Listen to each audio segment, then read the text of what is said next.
Aloha Pau, this is Kaiopua Fife with the Kalani Foundation, bringing you another segment of Voices of Truth, one-on-one with Hawaii's future. We have with us three people who were on a four-person panel earlier today here at Celebration of the Arts on the topic of food sovereignty, and this is an issue that is totally appropriate now in view of the world economic situation and the fact that our environment is essentially being trashed and we're killing ourselves. We at least maybe on our islands have a chance to reverse that to some extent. I'm Kalani Souza with the Olohana Foundation. It was a pleasure being on the panel with these guys and actually having the moment to discuss something as important as food sovereignty. So no doubt I think this is a global problem, and I think the solution builds are going to have to be really inclusive.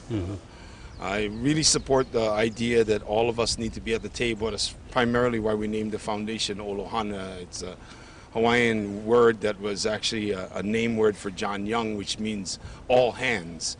They got it from all hands on deck. So we really operate from this principle that we didn't have any problems before the external stressors showed up. So if those stressors aren't at the table with us building solutions, we won't be able to create sustainable solutions. And you know, my grandfather used to say, if you're not at the table, you're on the menu. So you know, I figure, you know, we want to get there and stay working to create the food for that table. I currently am building curriculum with Kamehameha schools, and one of the things I think regarding food sovereignty is the idea that you cannot read about it and you cannot write about it, you actually have to actionize it. So with that comes a whole, I think, educators educating educators about how now we get into the implementation stage and the actionizing of what we learn. And I think that's important as we move towards what we value. And when we were talking, you know, regarding this whole idea of food sovereignty, and it's really a call to action on how we malama our own backyard. And I was fortunate to grow up in a backyard that definitely was founded on those principles of, you know, you malama your aina will feed you, you will sustain you, your ohana will be well taken care of in hana. And as we move forward, it's kind of ironic where we're so progressive, but we're so far behind. And now we're looking to where we were before to now kind of go back there.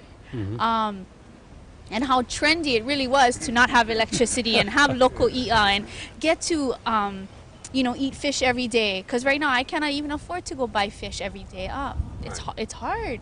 So yeah, it was a pleasure and an honor to sit at the table with these amazing kane, and just kind of realize that, you know, the good work our community is doing and the potential that we have. And I think the beautiful gift that Kanaka Maoli have to give to the world. Food sovereignty has been something important to our ohana.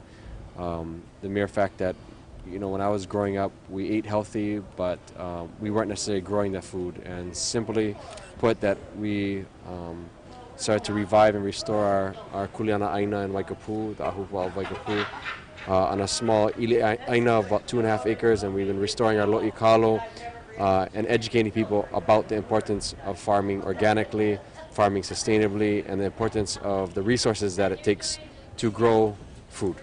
Moving forward in the footsteps of our ancestors, I mean, essentially we had answers that applied within our island ecosystems, you know, generations and generations ago. I think the big derail was when you wound up with single crop economies like sugar, pineapple, to the exclusion of all else.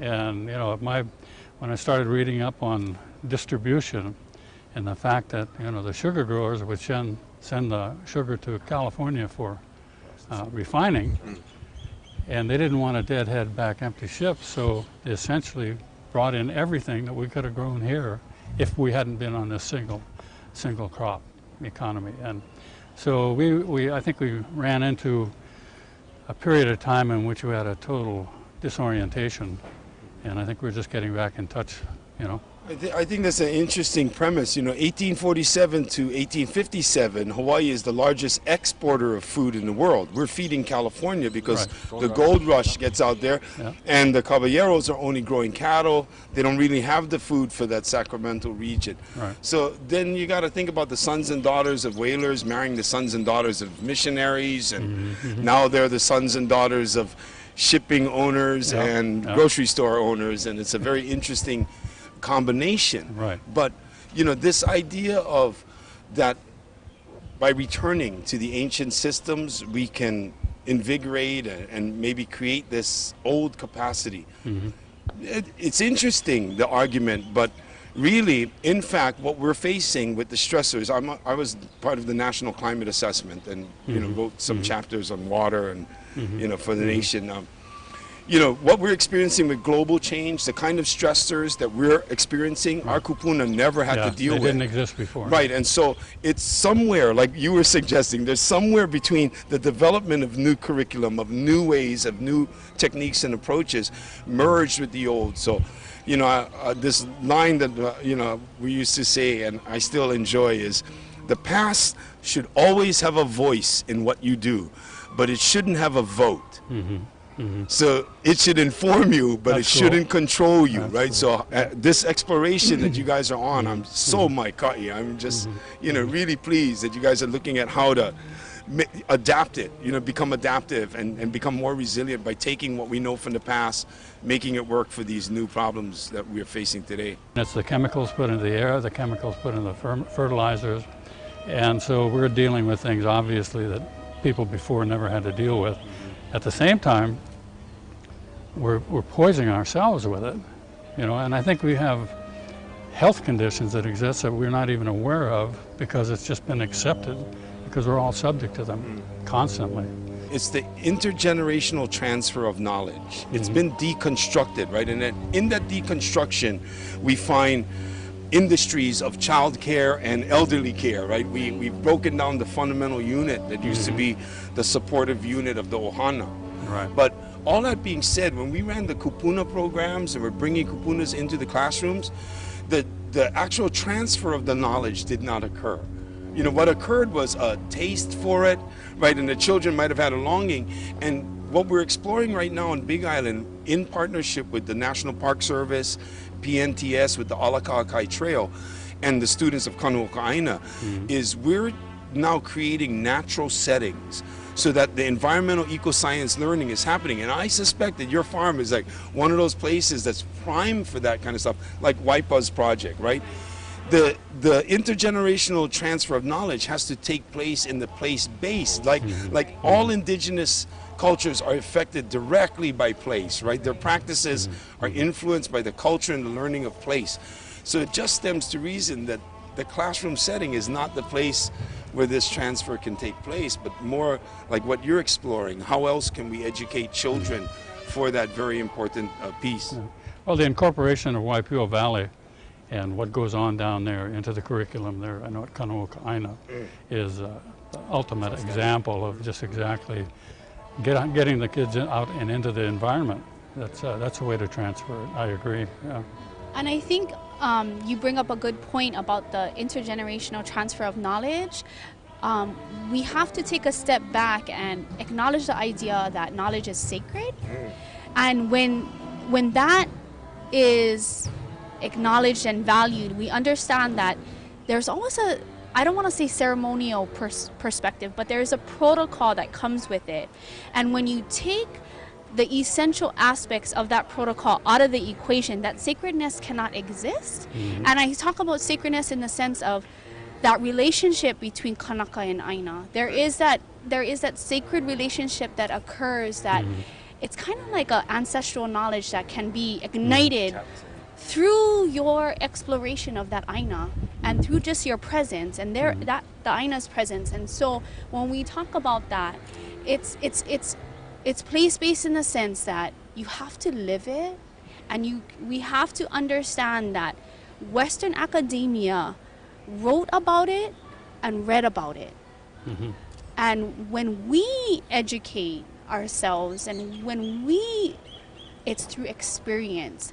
And I think that's the missing component in education as a whole. Yep. Yes. And we try to, what is that called? Build that facade within four walls. Right. And we in Hawaii are so fortunate where we have the most amazing classrooms where the top doctors and scientists come here. But we ourselves can't even realize it. We're still wondering how come our keiki cannot be that doctor at Haleakala or cannot be that scientist or marine biologist. It's because we do not create opportunities for them to experience it. Well, Yeah. unfortunately, I think up until maybe the last generation, the people who went on for higher education and went away stayed away. You know, they started their lives and they went elsewhere and did things, and they returned home when it was time to retire, because then they realized what they'd been missing all their lives. But one of the things that I found so interesting is it seems that more of our Hawaiian students who go away come back, because many times what they're going away to learn is to help support their existence back here, and that's really key. But it lacks the relevance of how to live as such in Hawaii. Yeah. I mean, I myself went to the mainland, went to school, but luckily I was raised with those values that when I came back, not only did I continue to appreciate where I came from, but also knew how to utilize our land system in a Pono way, and to farm, to cultivate food, to continue to grow, food for my future family and my current family and my community. And so that's an important aspect that and skill set that we don't that our school systems are slowly catching on and beginning to value, and becoming that kind of trendy, going back to the aina, it's becoming trendy again. Going into the fish pond, it's like, wow, how cool. You gotta use romance Yeah, and sex. You gotta sell it. It's okay to be Kanaka now. It's okay. It wasn't so It good is, not it too is long okay ago. to be Yeah. kanaka. Aye. Yeah. Aye. Well, they definitely cannot get that. That's why it's interesting. But if you travel around and you bump into people, they always recall, if they have run into a Kanaka someplace, they can always, I remember that person. Because there's a, whatever it is, je ne sais quoi, but the aloha, what's built into you, the openness, the welcoming, the acceptance. And everybody around the world says, I knew this person away, And it's something that we have ingrained in us, and maybe it's a function of DNA, but I think it has to do with our ancestors still being with us, and us being them, essentially. The Queen, I think, alluded to this in some of her writings in the later years in Ho'okena, when she was there. But it's interesting. How do we not know that Akua has not orchestrated this very unusual relationship that Kanaka o Maoli have with the United States government, exactly for us to be positioned here now to ask the question back to what you could consider the dominant society, as it were, what Rome was to its culture in the day, right? We are to the world. And maybe this entire convoluted history that Hawaiians have had with the United States is just so we can fundamentally be poised to very, generously and with the least amount of offense ask the question, who do we think we are, right? What is it we think we're doing on the earth, and maybe this is a moment for us to be part of the greater shift in consciousness about the way we are in relationship, to each other, to the cosmos, to our environmental surround, and certainly to our ohanas and our communities. Hawaii has the opportunity to be the global model. The model for the best way for the earth to evolve into the future. To thrive. Exactly. Right. Thrive. Yeah. Not just exist, but to thrive. Yeah. Man. Yeah. And that's funny too, that whole word sustainable. I'm like, sustainable? No, Yeah, we want to thrive. We want to thrive. Let's move away from that sustaining. Right? It's resilience and adaptive Right. behavior. It's so much more than the Right. way they pigeonhole this. Right. And sustain what? Right? Right. What we have going on now? That's Right. like, no, I think we got to keep on moving. Well, that's what we get for using Western terminology Right. and trying to Right. adapt it to what we are trying to do anyway. But because very truly, sustainable to me means like barely barely making it. Yeah, barely making you know, it. Yeah. Just sustaining. yeah, just getting by. Well, it bespeaks of status and Right. static, static non-movement, and I don't think any of us are there. Right? Well, and it's We're- interesting because it speaks of mindset. Mm-hmm. You know, like, I mean, there is potential in thought yeah. and words spoken that change behavior. Yeah. So when we think about this kind of stuff, and that's why I was, just that mere idea of food and sovereignty in the same phrase at the same time Yeah. cause or ignite something different in a human being Right. because of everything that comes with the idea of food and everything that comes with the idea of sovereignty, that when you marry the two, wow, that's a strength. I mean, it really it takes on a whole different a whole different Yeah, breath I- that a human being actually has to sit in it and really swallow it and decide within themselves, like, how am I as an individual contributing to the larger whole? As I recognize myself in this part, I also realize what impact I have on the whole and how important it is within my own sovereignty and with the sovereignty of my people and of this land. It is calling me to action to do something, beyond self. Really, where the greatest impact is in each community. I think lo'i by lo'i or whatever, and the dedication that it takes to make that, a tremendous dedication of energy and time, and the turn in mindset. So we've got new science coming on, we've got global impacts, but at the same time, what's really happening is we're kind of like come from the ground up, from the Aina up. It's In a way, we're it's somewhat reinventing the wheel, but in a positive manner. I think where we have to looking. I like what you said about looking at the past. I mean, not to say that it doesn't have a vote, but I think that the perspectives and the lifestyle in which our kupuna lived, it was just beyond growing food, but they understood their surroundings to a point where they knew how, when, where, and what to grow in that particular area. the I think, system. the system Yeah, is the really system. important because, a lot of us want to go to the market and we want strawberries from January to December, right. And our Take a day off for New Year's Eve. Yeah, take a day off for New Year's Eve. But, historically, we knew that, there's certain times when you're going to get a certain crop and a certain time you're going to get another crop. And Right. you had kapu in place, too. So when we talk about our fisheries, there are certain times you weren't going to eat moi, or there Right. was certain times you weren't going to get aku, and Right. so on and so Right. on. And Right. so those are important things that have to be looked at and somehow reintegrated into our current system, because or else, even if we want to sustain ourselves with our fisheries, for example, we may not be able to because of the overfishing that has already occurred and has been occurring for the last 150 years. Yes, I think you're right. Where the relationship component, you were saying, we're in relationship, all right. We're in relationship as the dominant partner, right? Rather than there's parity or equity with all rest of life.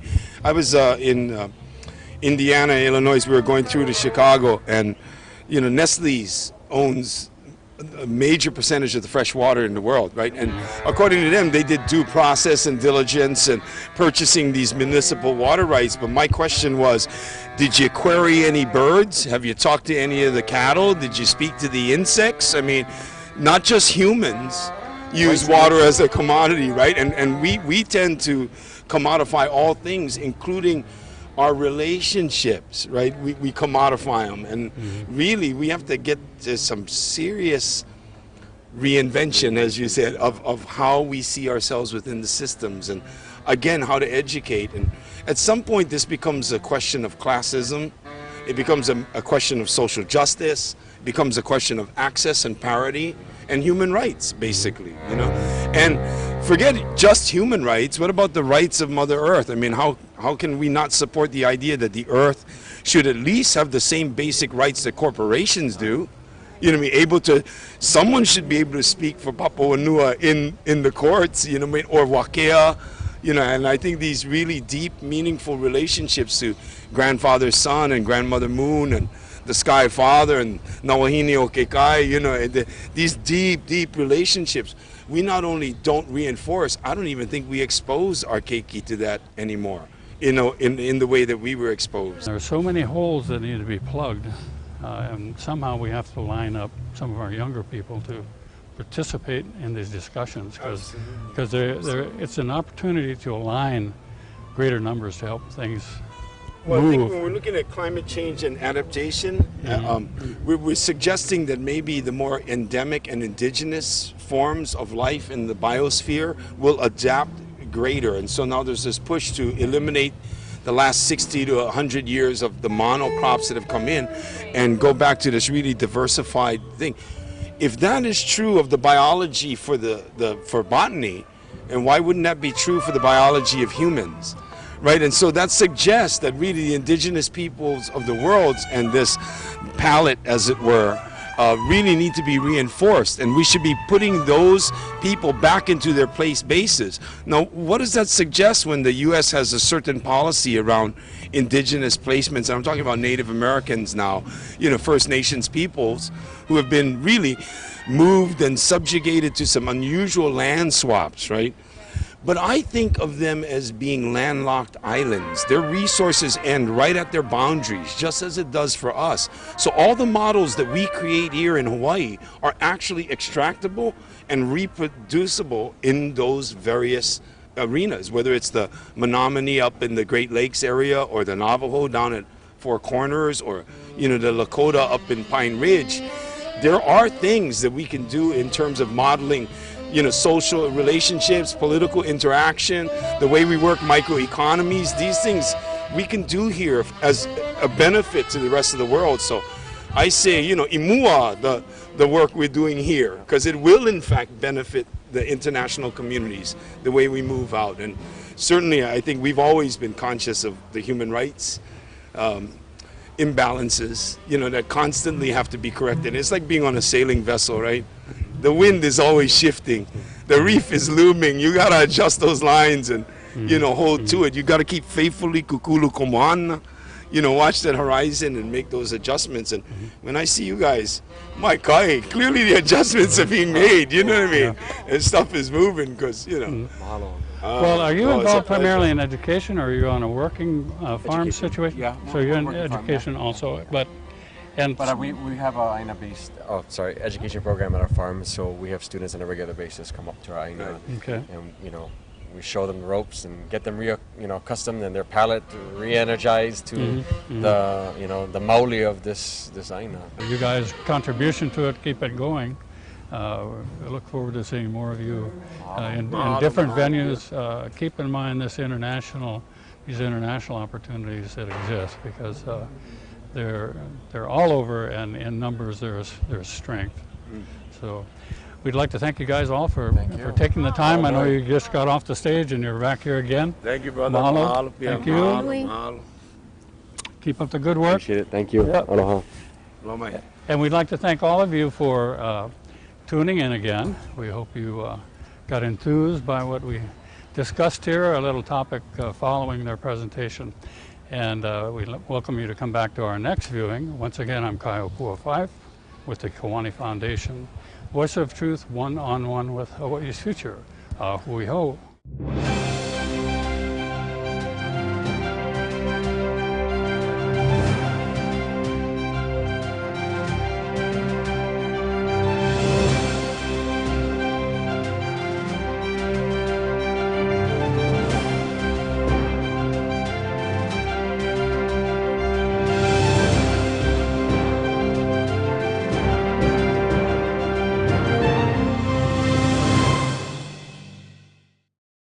Mahalo for watching Voices of Truth one-on-one with Hawaii's Future. Watch us on the web 24/7 at voicesoftruthtv.com. You'll find all our shows, including this one, in case you want to see it again or share it with family and friends. Also view our weekly video commentaries at freehawaiitv.com. And check out our blog, published daily, at freehawaii.info. It's all part of the Free Hawaii Broadcasting Network.